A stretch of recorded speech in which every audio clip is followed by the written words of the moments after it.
হ্যাঁ, তখন আমরা এসির এসি কিন্তু অনেক বড় চ্যাপ্টার, বাট আমি এখন যদি সব পয়েন্ট লাগে তো অনেক সময় লাগবো। হ্যাঁ, তো এসির মানে অনেকটি তো ডেরাইভেশন তুমি করে দিয়েছ, আর আমি এখন আরও কয়েকটা করাই দিলেই মু।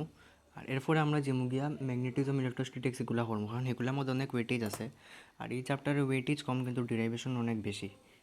তে এখান থেকে আমি আজকে কয়েকটা করাই দিমু, কয়েকটা পিডিএফ দিয়ে দিলে এগুলো তুমি এমনি নিচেও বুঝে শিখে নিতে পারবে। আর আগামীকালকের থেকে বা আগামী পরশু দিন থেকে আমি তোমার নতুন চ্যাপ্টারে দেওয়া শুরু করবো, ঠিক আছে? তো এখন এটা একটা টপিকটা আগের দিন আমরা পড়ছিলাম, হইল গিয়া ওই টপিকটা যে রেজোনেন্স থাকে, তারপর ওই যে power in an AC circuit, power in an AC সার্কিটের আমরা স্পেশাল কেস দেখছিলাম যে এরকম লাগাইলে কোন সময় কোনটা হয়, মানে পাওয়ার ফ্যাক্টর যেটা হয় কস ফাইয়ের ভ্যালুটা আমরা বার করা দেখাইছি। তখন নেক্সট টপিক হইল গিয়া average power of A register. তখন একটা জিনিস আমরা জানি, একটা এসি সার্কিট মানে যদি রেজিস্টিভ সার্কিট হয়, রেজিস্টিভ সার্কিটের মধ্যে তোমার ভোল্টেজ আর কারেন্টটা সেম ফেজও থাকে, ঠিক আছে? তাই মানে কি, তা আমরা ভোল্টেজ যদি ধরি equal to E naught sine omega T, তখন আমরা আই এর ভ্যালু সেম ধরমু, I is equal to I not sine omega T. এখন আমরা পাওয়ারের ভ্যালু জানি, P is equal to D W by D T, মানে work done per unit time পাওয়ারের এটা একটা ফর্মুলা, এটা তো ছোটোবেলার থেকেই আমরা জানি। এখান থেকে আমরা ওয়ার্ক ডানটা বার করি in a small time interval D T. তো in a small time interval D T কী হইব, work done P into D T, P into D T. এটা একটা, এটা এখন যদি আমরা ভাঙ্গি দিই, D W is equal to power is equal to কিতা আছে, ভি ইন্টু আই। হ্যাঁ, ই ইন্টু আই। আর রেজিস্টারের মধ্যে তো হেরা একলগে থাকে, তারা হইল গিয়া কস জিরো ডিটি।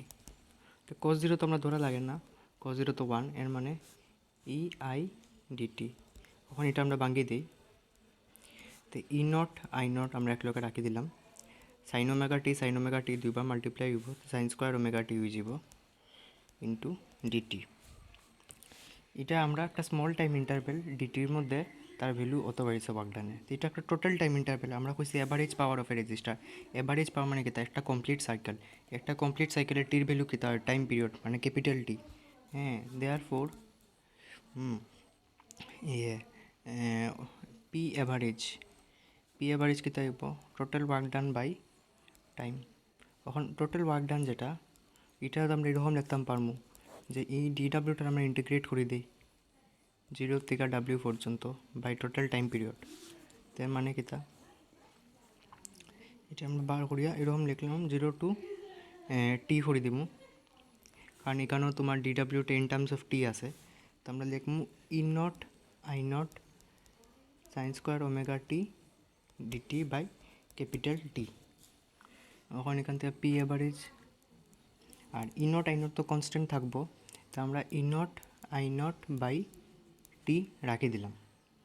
ওখানে আমরা বাইরে একটা 2 দিলাম, তো উপরে একটা 2 আইব, তো ইন্টিগ্রেশন 0 টু টি 2i sign square omega T DT.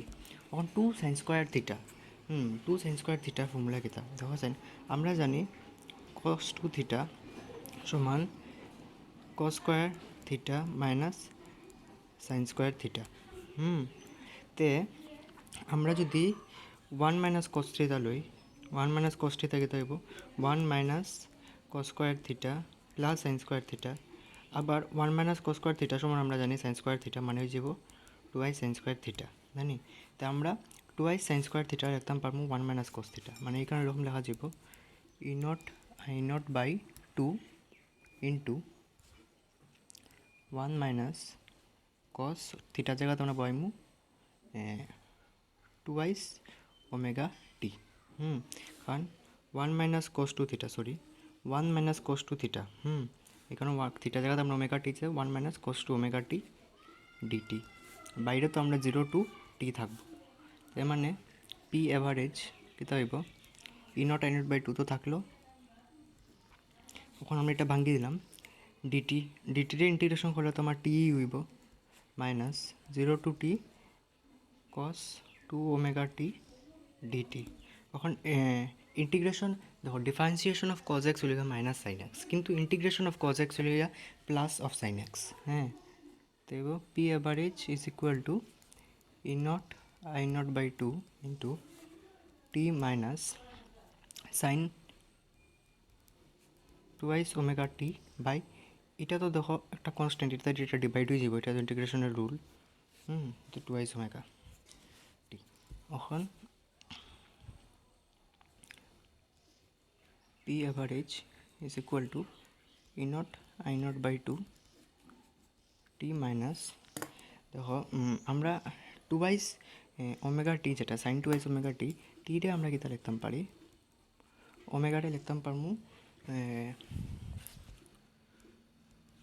2π/t angular ডিসপ্লেসমেন্টের formula.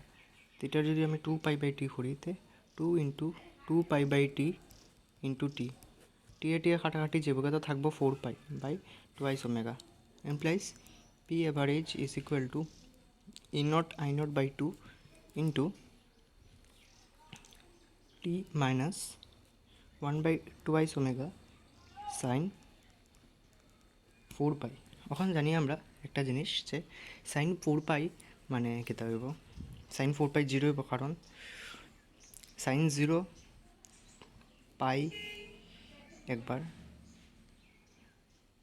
2π 3π 4π মানে আবার গুড়িয়া জায়গা তো হয়ে গেছে। তো আমরা কেতা জানি সাইন 4π ও 0 হইব, কারণ সাইন 0 ডিগ্রি আর সাইন 180 ডিগ্রি 0। আর সাইন পাই যেহেতু 0 এর মানে কিতা সাইনের সব ইভেন মানে sine n pi is equal two 0 হইব। একবার পাই, দুইবার পাই, তিনবার পাই, চারবার পাই, সব বাই মানে যতবার পাই আইব অতবারই এটার ভ্যালু 0 আইব। তো সাইন 4π মানে 0। P average is equal to E not I not by two into T. একটা জিনিস আমরা মিস মারি দিছি, দেখো ওয়ার্ক ডান বাই টাইম আছে, কারণ থেকে আমি 2টা মিস মারি দিছি। দেখুন টি থাকবো সবটির মধ্যে টি, তো টি এ কাটাকাটি গেল গিয়া P average is equal to E not by √2 into I not by √2 is equal to E R M S into I R M S. এটা হইল গিয়া পি অ্যাভারেজের value for a pure resistive circuit. Done.